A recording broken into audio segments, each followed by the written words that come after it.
Olá, irmãos, tudo bem com vocês? A paz do Senhor Jesus.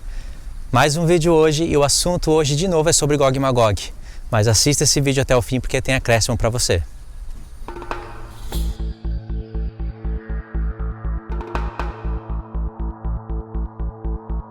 Talvez você já tenha assistido os vídeos de Gog e Magog que estão no meu canal, os vídeos que eu estou fazendo sobre Gog e Magog.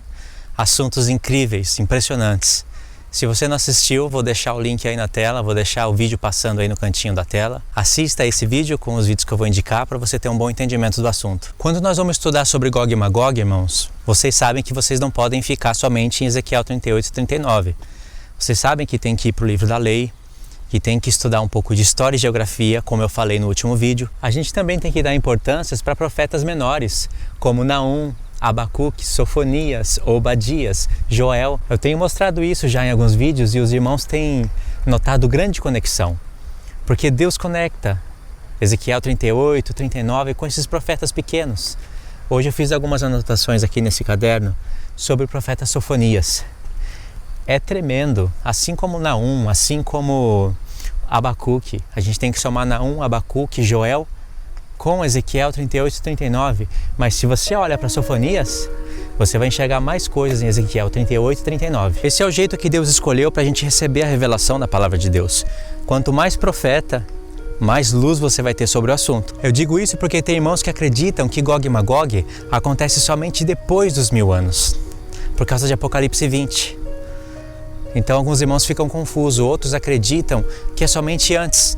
E alguns acreditam que é antes e depois. A palavra de Deus traz a resolução para essas coisas. Basta a gente atentar para a palavra de Deus. Basta a gente somar os profetas.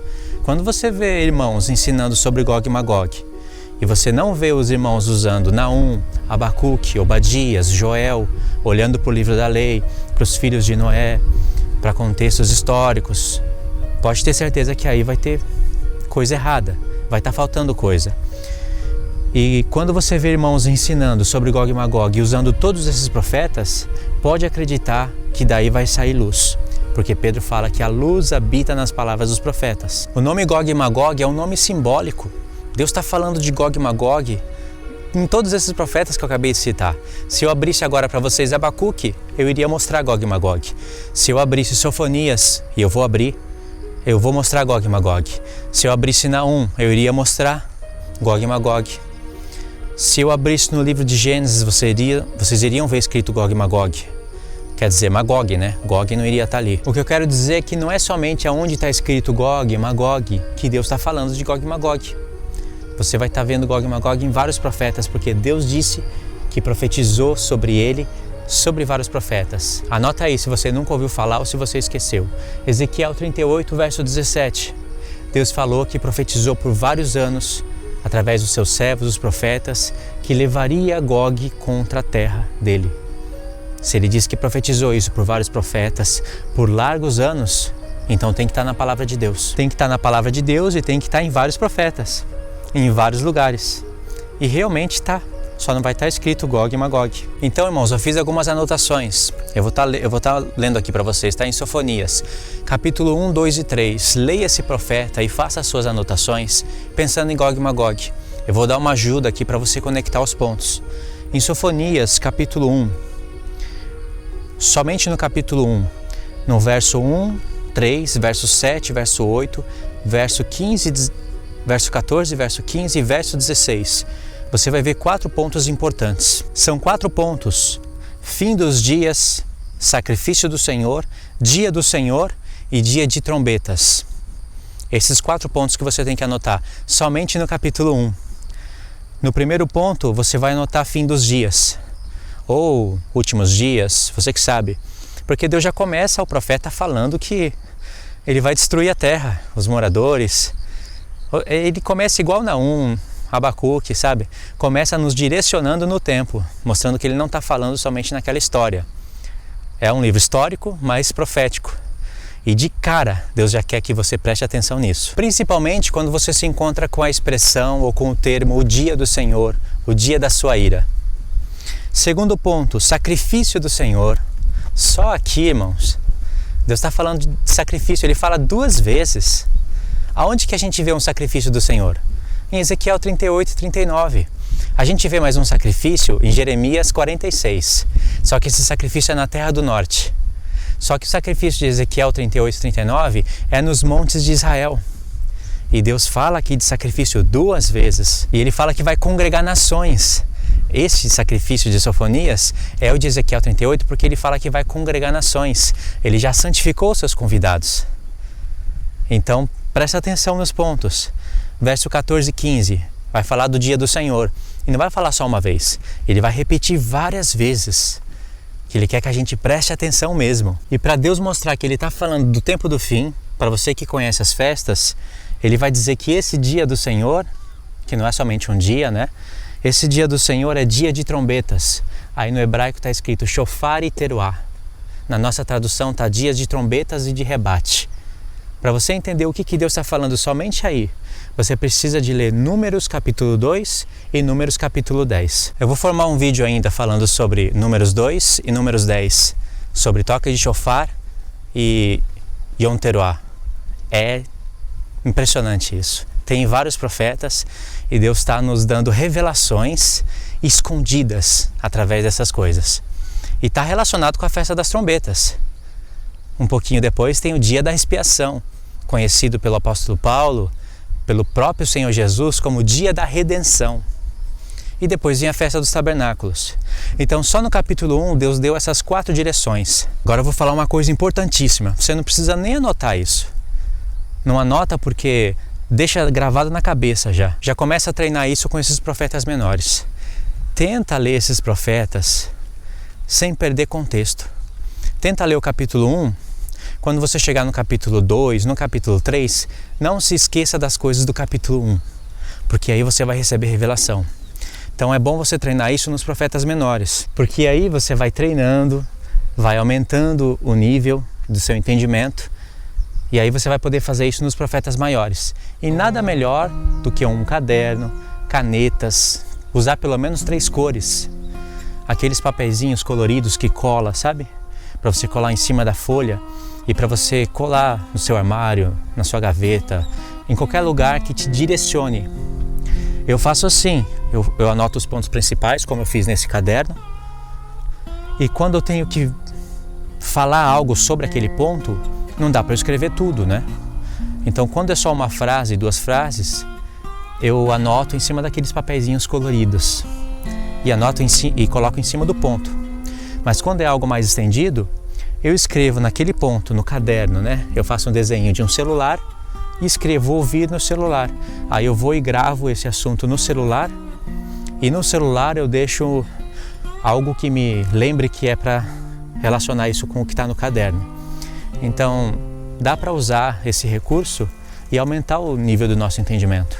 É assim que eu faço. E com o tempo, isso vai se tornando algo natural. Isso é um dos métodos de estudo eficaz da Palavra de Deus. O profeta Sofonias é um profeta maravilhoso, assim como Naum e Abacuque. Mas, fazendo uma análise no profeta Sofonias, você vai ver que Deus começa falando, Ele já nos começa direcionando no tempo correto. Ok, irmãos, nós vimos o capítulo 1.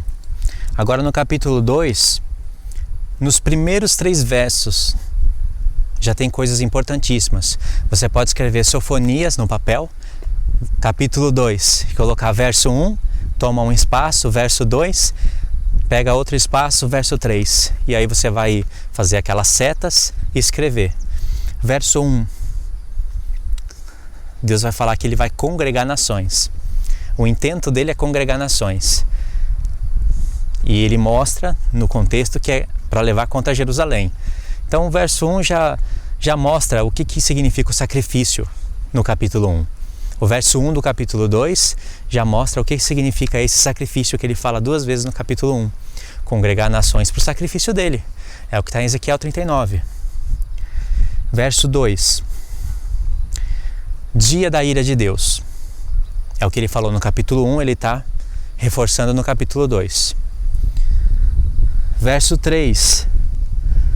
Ele fala que a gente pode ser escondido do dia da ira. E é aqui que Paulo estava com a mente quando ele escreveu 1 Tessalonicenses 1 quando ele fala da gente ser livrado da ira futura. É exatamente com esse profeta que Paulo está na mente, irmãos. Pode ter certeza disso. E o interessante é que, no contexto, Deus vai explicar quais são aqueles que vão ser livrados da ira futura. Não são todos. São somente aqueles que colocam a justiça por obra na terra. Os mansos da terra. Os que praticam a lei do Senhor. Está aqui em Sofonias.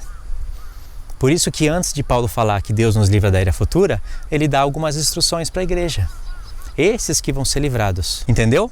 Verso 1, verso 2, verso 3. Verso 1, congregar nações. Verso 2, dia da ira. Verso 3, aqueles que vão ser livrados do dia da ira do Senhor. Aí você vai para o verso 5, você vai ter Deus falando dos filisteus. Aqui tem mais revelação. Aí em Sofonias 2, verso 13, olha o que Deus fala. Que ele vai estender a mão contra o norte, destruir a Síria e destruir Nínive.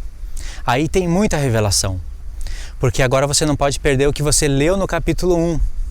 Sacrifício do Senhor. Que sacrifício é esse? Vem o capítulo 2, logo no comecinho, e fala que o intento de Deus é congregar as nações para levar contra Jerusalém. Porque ele vai falar da apostasia de Jerusalém. Congregar nações. Olha só, o mesmo que ele está falando em Ezequiel 38. A juntar as nações, muitos povos com Gog. Aí você chega no verso 13, aí Deus vai punir os filisteus, vai punir vários lugares, e o último lugar que ele está punindo é a Síria. Vai estender a mão contra o norte, castigar a Síria, destruir a Síria e Nínive. Por que Nínive? Vocês assistiram os meus vídeos falando sobre Nínive?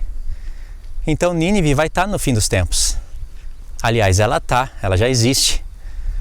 Ela não parou de existir.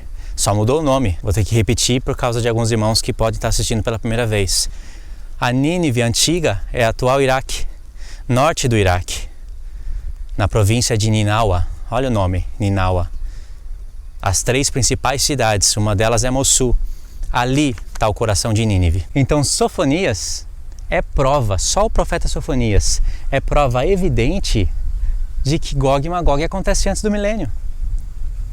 Como é que eu vou desvincular o sacrifício, o dia da ira de Deus, o dia do Senhor, congregar nações contra o povo de Israel, estender a mão contra o norte, da onde Deus falou que ia trazer Gog e Magog, do norte, ia ter sacrifício lá? Como é que eu vou desvincular tudo isso de Sofonias? E Sofonias tem que acontecer antes do milênio.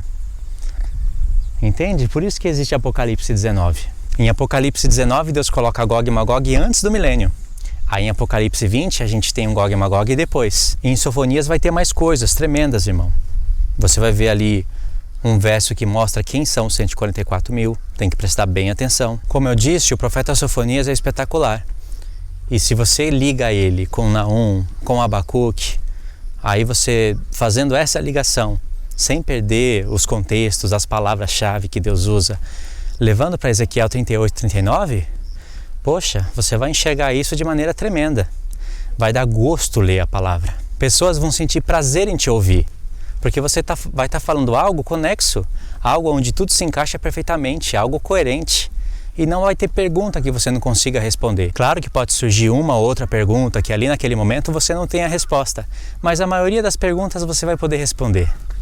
Isso é tremendo.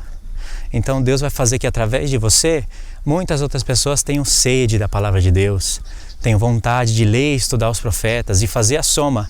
Não ficar olhando só para Ezequiel 38 e 39 com Gênesis. Não é assim que se estuda sobre o assunto. Aí você fica limitado, né? Ok, irmãos? Era isso daí que eu queria deixar para vocês. O que vocês aprenderam hoje no vídeo? A soma dos profetas. Isso eu falo em vários vídeos, é claro. Mas vocês aprenderam a ler o capítulo 1, o capítulo 2, o capítulo 3, sem esquecer do capítulo 1. Então a melhor maneira é anotando as palavras-chave, as perguntas, destacando frases com cores, né? Faça uma organização usando pelo menos 3 cores. Aí vocês vão chegar no capítulo 3, no capítulo 4, sem perder o que foi escrito no capítulo 1. Aí você vai ter a revelação. E você aprendeu também que o profeta Sofonias está intimamente ligado com Ezequiel 38 e 39, através das palavras dia do Senhor, sacrifício, terra do norte, a Síria. Tinha mais coisas para falar. Por que a Síria? A Síria é um império que tinha caído. No tempo de Paulo, a Síria já tinha caído. Como que Deus vai estar falando da Síria em um contexto em que Ele está nos ensinando que é o tempo do fim? Outra coisa para se meditar, ok? Esse vídeo eu vou finalizar aqui, tá bom? Deus abençoe a sua vida em nome do Senhor Jesus. A gente se vê no próximo vídeo.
Como eu disse,